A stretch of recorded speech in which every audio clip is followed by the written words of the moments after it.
Welcome back to all our returning listeners, and a heartfelt hello to anyone joining us for the first time. I'm glad you're here.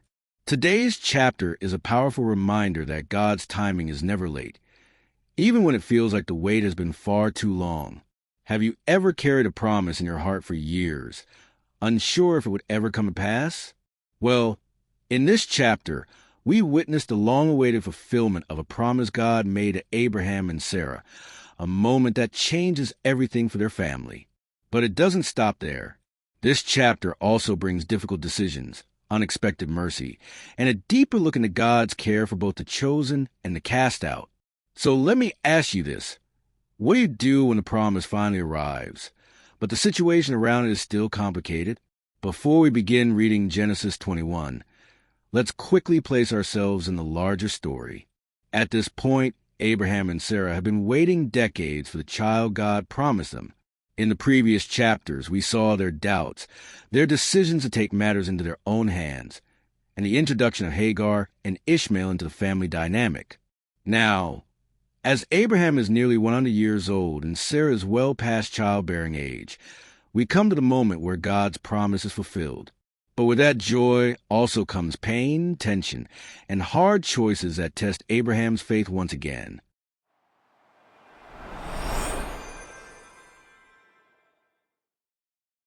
Genesis 21, a modern-day reading. At long last, God kept his promise to Sarah. She became pregnant and gave birth to a baby boy for Abraham, even though she was well past the age of having children. It happened exactly when God said it would. Abraham named the boy Isaac, which means laughter, just like God told him to. When Isaac was 8 days old, Abraham circumcised him, continuing the covenant God had made with him. Abraham was 100 years old when Isaac was born. Sarah couldn't believe it.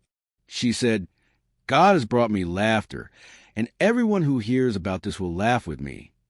She added, "Who would have thought that I'd be nursing a baby at this age? Yet here I am, giving Abraham a son in his old age." As Isaac grew older and was weaned, Abraham threw a big celebration. But during the party, Sarah saw Hagar's son, Ishmael, mocking or teasing Isaac. She was upset and went straight to Abraham. "Get that slave woman and her son out of here," she said. "Her son is not going to share the inheritance with my son, Isaac." This really troubled Abraham because Ishmael was his son too.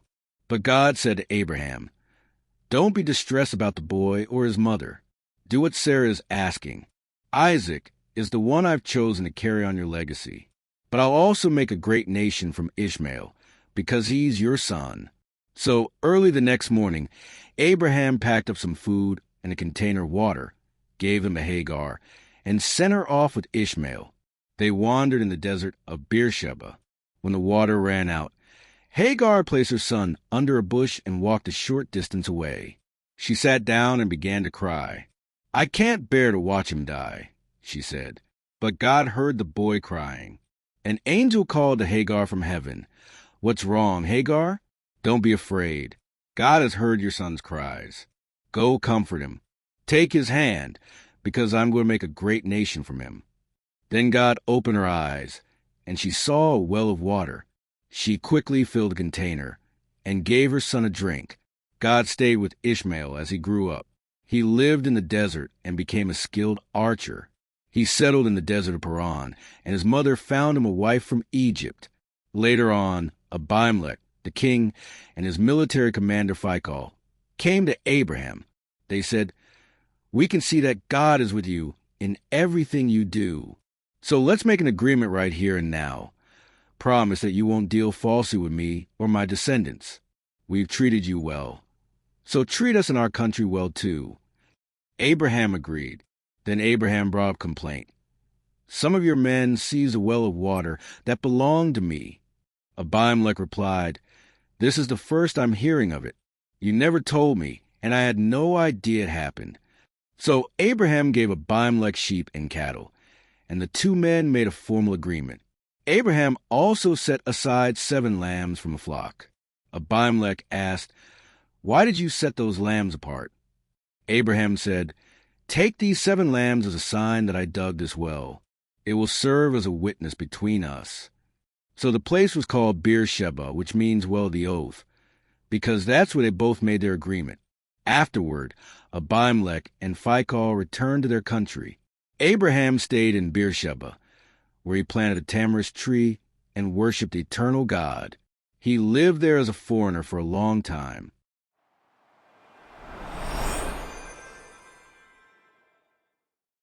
This is my interpretation of the text.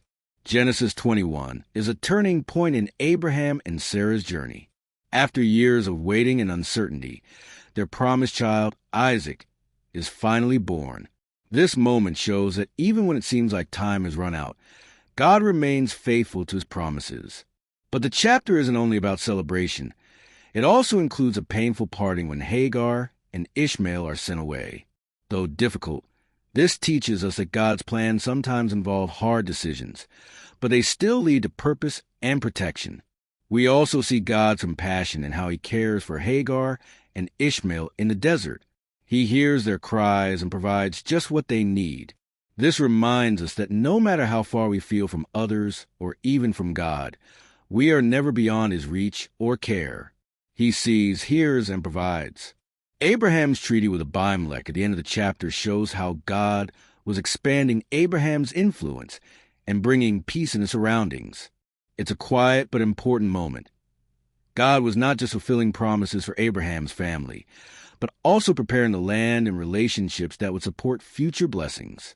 Altogether, Genesis 21 encourages us to hold on to hope, even when it takes longer than we'd like, and to trust that God's timing is not late. It's just different from ours. And in the hard places, God remains gentle, present, and faithful. Here's a life example for our modern times. Imagine a couple that's been trying for years to start a family. Doctors say it's unlikely, and the years keep passing. Then, unexpectedly, after decades of waiting and prayer, they finally welcome a child. It's not just a celebration. It's a renewal of faith, a reminder that waiting isn't wasted.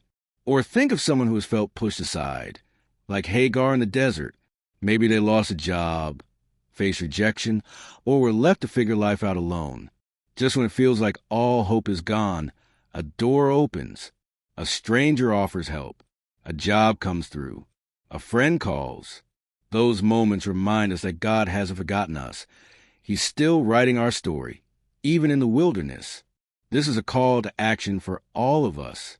Let this chapter encourage you to keep believing in what God has promised you.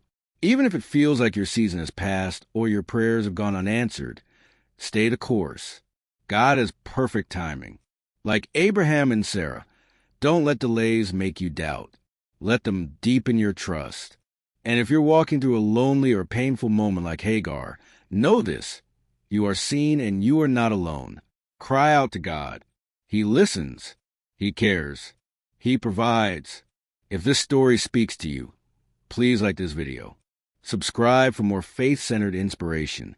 Share it with someone who might need encouragement today. And comment below, what are you waiting on right now? Or how's God shown up in a moment that felt hopeless? What a chapter.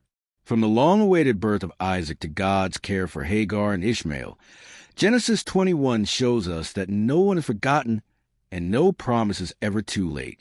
Take today's message with you. God's timing may not be ours, but his plans are always full of purpose and compassion. Let me know in the comments, what stood out to you the most today?